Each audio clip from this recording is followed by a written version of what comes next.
Hi there, welcome. Marilyn here with Cotton and Chocolate, and I'm here today to talk to you about Halloween figs, and we're in month 3 with the sampler.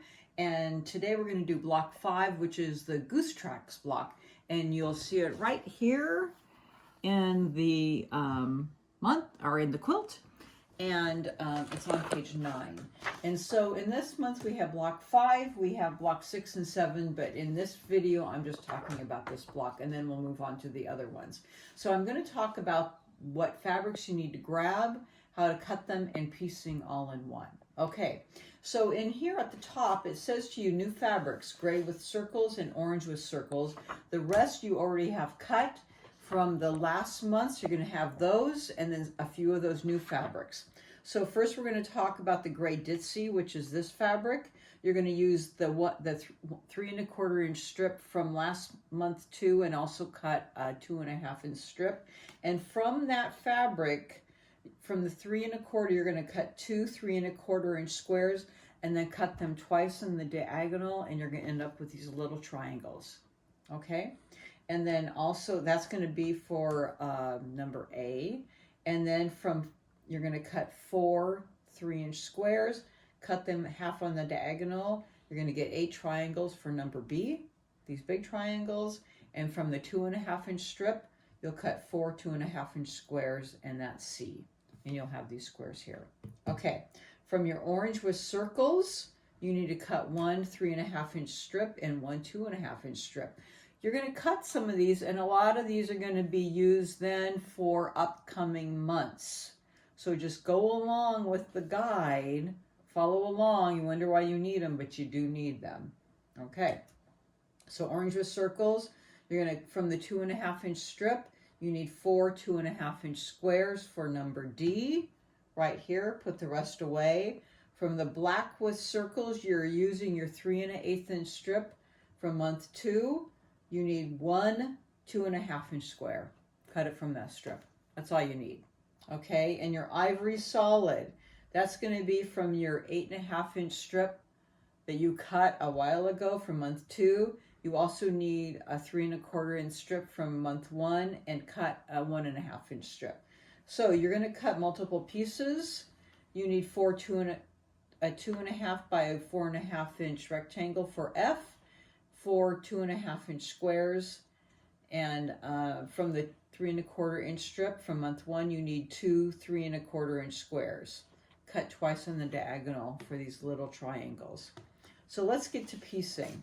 Now the important thing here is that we have a couple mirror images, A and H, and I'm going to show you right here. When you piece these, I've pieced some of it already, but when you put these together, I'm going to show these right here. You're going to piece these. So this is one side. You're going to have 4 units that look like this.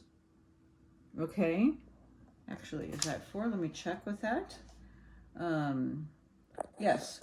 So you have 4 pairs that look like this and 4 pairs that look like this. Okay? So, and the reason is you have these mirror images on the block. So piece these, you just put right sides together and piece those point to point, point to edge. Okay, and I've already done that. I press towards the gray Ditsy. Okay, so I've already made all of these except for this one that I kept open. And then once you have that done, you have that piece together, you have that little unit here. I have one here.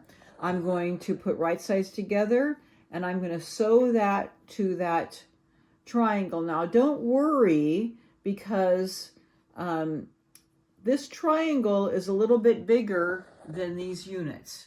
So you will, this one I've squared up. You have to square these up to 2 1/2 inches. So this one I haven't. You'll see that that's a little bit bigger. So you're going to need to square that up. You can take a square, but don't just go to the edge and square it up, because then that center is going to be off kilter. You need to do like 1 1/4 is your center.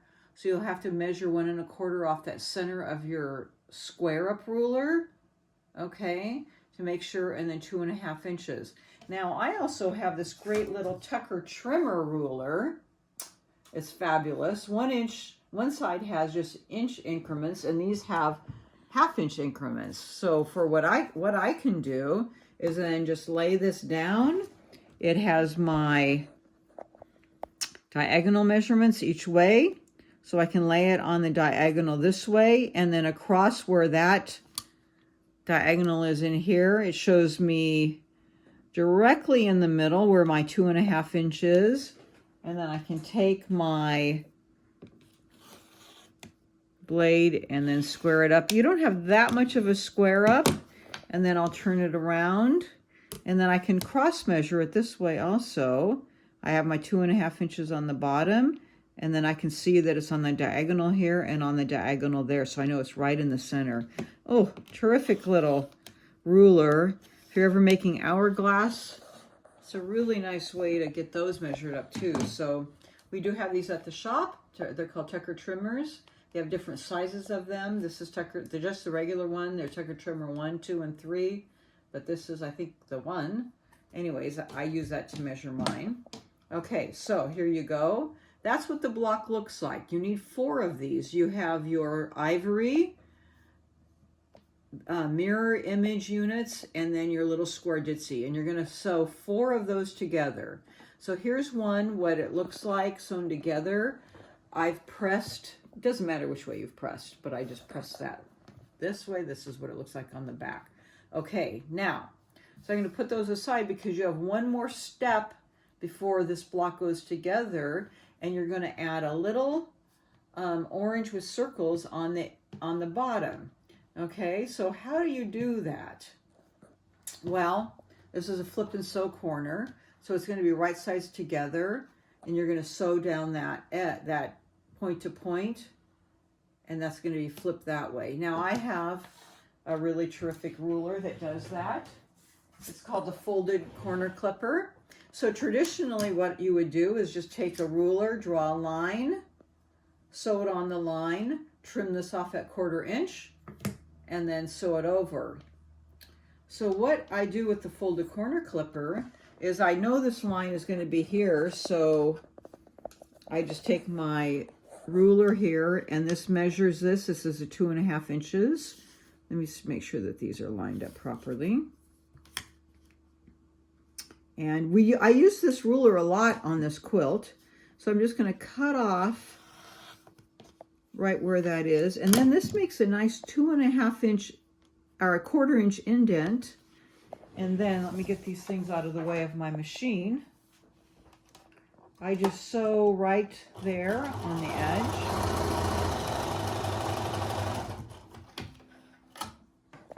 And then I just simply press that open.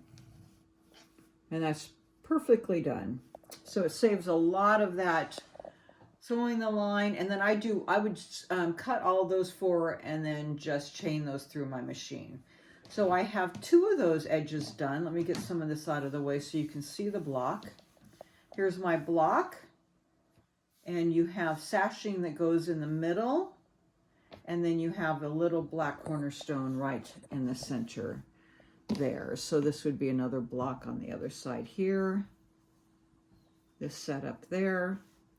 You have sashing on this side, here, here, and then when I piece that one more block on the edge from the demo, I have sashing here, and then one more block on that, and then that's your block. So then pressing, I would generally press to the inside on this block, to the inside here, press that out, and so that when you're sewing together, they nest nicely together. Okay, so that's it for block 5, Goose Tracks block, and now we're ready to move to block 6.